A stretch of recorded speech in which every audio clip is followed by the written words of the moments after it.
Hello students. बोरो और land दो बहुत ही कंफ्यूजिंग वर्ड्स होते हैं और बहुत बार हम इनको एक दूसरे के स्थान पर प्रयोग करने की गलती कर बैठते हैं। तो आज की इस वीडियो में हम यही सीखने वाले हैं कि इन दोनों शब्दों का यूज करते समय हमें कौन सी इंपॉर्टेंट बातें हैं जो अपने माइंड में रखनी चाहिए।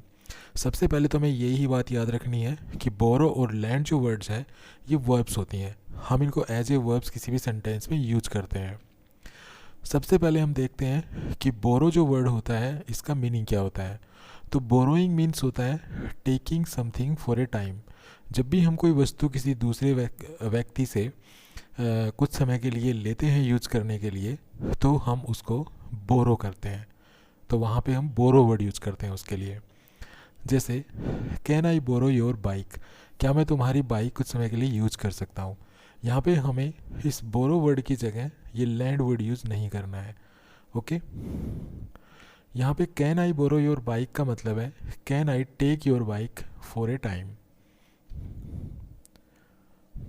जब भी हम बोरो वर्ब के बाद ये भी लिखें कि हम क्या बोरो कर रहे हैं और किससे बोरो कर रहे हैं, तो हम इस स्ट्रक्चर का यूज करते हैं। सबसे पहले तो हमें लिखना है सब्जेक्ट, उसके बाद ये बोरो हम वर्ब है ये लिखते हैं, उसके बाद क्या बोरो कर रहे हैं ये लिखते हैं, उसके बाद हम किससे बोरो कर रहे हैं, तो किससे बोरो कर रहे हैं इससे पहले हम फ्रॉम यूज करते हैं और उसके बाद उस पर्सन का नाम लिखते हैं जिससे हम कोई चीज़ बोरो कर रहे हैं।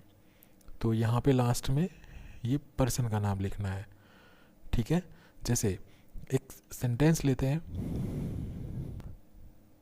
तो ये सेंटेंस देखिए, I borrowed A pound from my brother. यहाँ पे सबसे पहले सब्जेक्ट है, उसके बाद ये वर्ब लिखी है हमने बोरोड, उसके बाद ए पाउंड अर्थात क्या बोरो किया, तो क्या बोरो किया ए पाउंड। अब किससे बोरो किया, माई ब्रदर से, ये हमने लास्ट में लिखा, और माई ब्रदर अर्थात जिससे हमने बोरो किया उससे पहले फ्रॉम प्रीपोजिशन लिखी। हम इस स्ट्रक्चर को इस तरह से नहीं लिख सकते हैं। जैसे जैसे मैंने यहाँ पे अगर मैं लिखूँ आई अर्थात ये हो गया सब्जेक्ट, उसके बाद ये वर्ब हो गई बोरो, उसके बाद मुझे व्हाट का आंसर लिखना है। हमेशा मुझे यहाँ व्हाट का ही आंसर लिखना है कि मैं क्या बोरो कर रहा हूँ।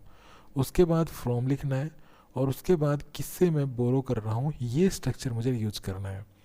यहाँ पे मैं यहाँ ये जिससे बोरो कर रहा हूँ ये यहाँ इस व्हाट की जगह अर्थात बोरो वर्ब के बाद हम नहीं लिख सकते हैं।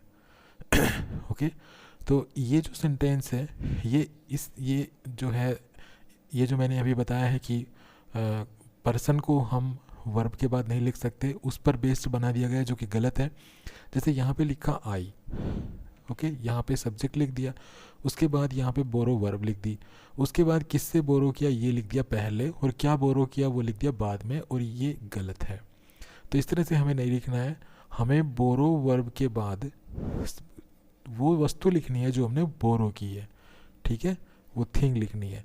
उसके बाद हमें फ्रॉम यूज करना है और उसके बाद जिससे बोरो की वो लिखना है, उस पर्सन का नाम लिखना है। जैसे यहाँ पे माई ब्रदर से मैंने बोरो किया ए पाउंड, तो ए पाउंड हमने बोरो के तुरंत बाद लिखा, और जिससे बोरो किया वो लास्ट में लिखा, और उससे पहले जिससे बोरो किया उससे पहले फ्रॉम प्रीपोजिशन यूज करनी है।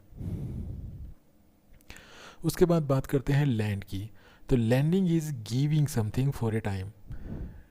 Okay, giving something for a time. We lend something to somebody अर्थात we give something to somebody, हम कोई वस्तु किसी को देते हैं, या लैंड समबडी समथिंग। चलिए कुछ एग्जांपल्स के द्वारा इसको समझते हैं। जैसे मैंने कहा I lent my coat to Josh and I never saw it again.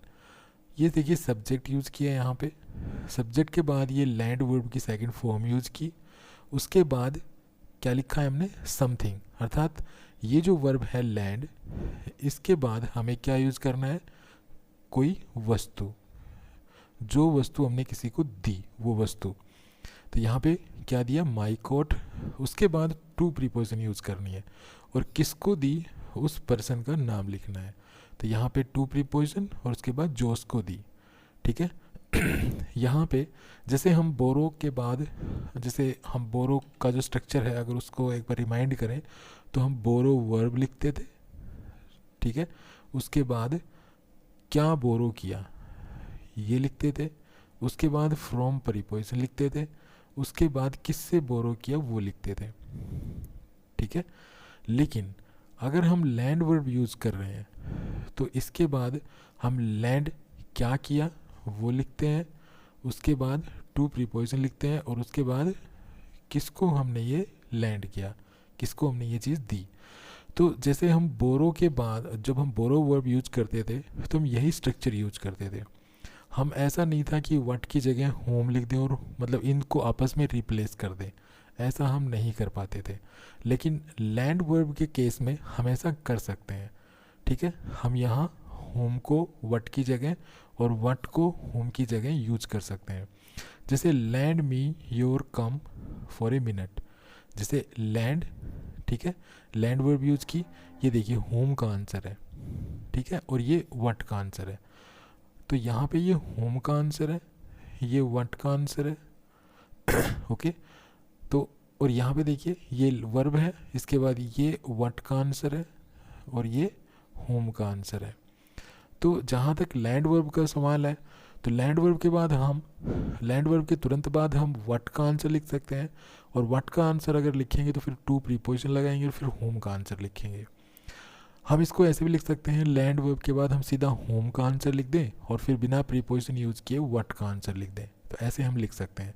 लेकिन हम बोरो के साथ ऐसा नहीं कर सकते, हम बोरो के बाद सीधा वट का आंसर लिखेंगे, फिर फ्रॉम प्रीपोजिशन यूज़ करेंगे और फिर होम का आंसर लिखेंगे। जैसे ये एग्जाम्पल्स थे लास्ट स्लाइड में, जैसे यहाँ पे, तो यहाँ पे देखिए ये बोरो वर्ब थी, उसके बाद वट का आंसर था, उसके बाद ये होम का आंसर था, होम से पहले फ्रॉम प्रीपोजिशन थी। तो यहाँ पे जैसे हमने लैंड के केस में देखा कि हम वट पहले लिख सकते हैं, होम को बाद में लिख सकते हैं, या होम को पहले लिख सकते हैं, वट को बाद में लिख सकते हैं। लेकिन बोरो के केस में हमें स्ट्रिक्टली इस रूल को फॉलो करना है, बोरो के बाद आपको हमेशा वट ही लिखना है, फिर होम ही लिखना है। हम होम और वट को आपस में रिप्लेस नहीं कर पाएंगे, लेकिन लैंड के केस में हम ऐसा कर सकते हैं, ओके। तो thanks for watching this video, happy learning, bye bye.